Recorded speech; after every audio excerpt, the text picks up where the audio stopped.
On franchit ce 4 décembre 2025 une étape historique avec la signature de l'accord de Washington, un accord de paix négocié sous l'égide des États-Unis visant à favoriser la sécurité, la stabilité et la coopération régionale.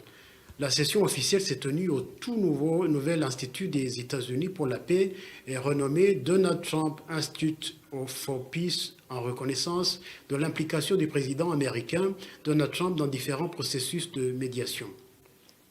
Dans son allocution d'ouverture, le président Trump a salué l'événement comme un grand jour pour l'Afrique, un grand jour pour le monde et un grand jour pour ces deux pays. Il a félicité les dirigeants rwandais et congolais pour leur courage et leur persévérance dans la recherche d'une issue pacifique après 3 décennies de conflits dans l'est de la RDC. Ce pacte que nous signons aujourd'hui, connu sous le nom d'accord de Washington, formalise les termes convenus en juin, notamment un cessez-le-feu permanent, le désarmement des forces non étatiques, le retour des réfugiés et la justice pour les auteurs d'atrocités, a-t-il déclaré. Le président Paul Kagame, le président du Rwanda, a salué l'approche de Donald Trump, nouvelle et efficace, permettant de franchir une étape majeure, soulignant qu'il n'a jamais pris parti mais nous a guidés vers l'avenir plutôt que vers le passé. Il a également remercié l'équipe de Trump, composée de Marco Rubio et Massad Boulos. Nous avons désormais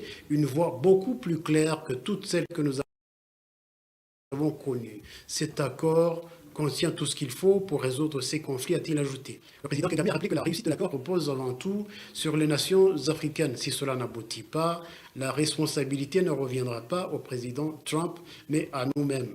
Il nous appartient de travailler avec nos partenaires pour consolider cette paix. Il y aura des hauts et des bas, mais le Rwanda ne sera pas trouvé défaillant, a-t-il affirmé.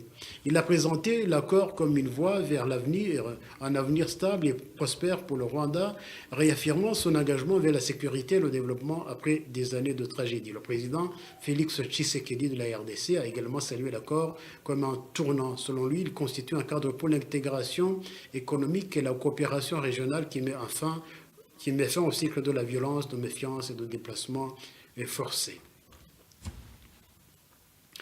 Clôture du jubilé de 125 ans d'évangélisation au Rwanda et des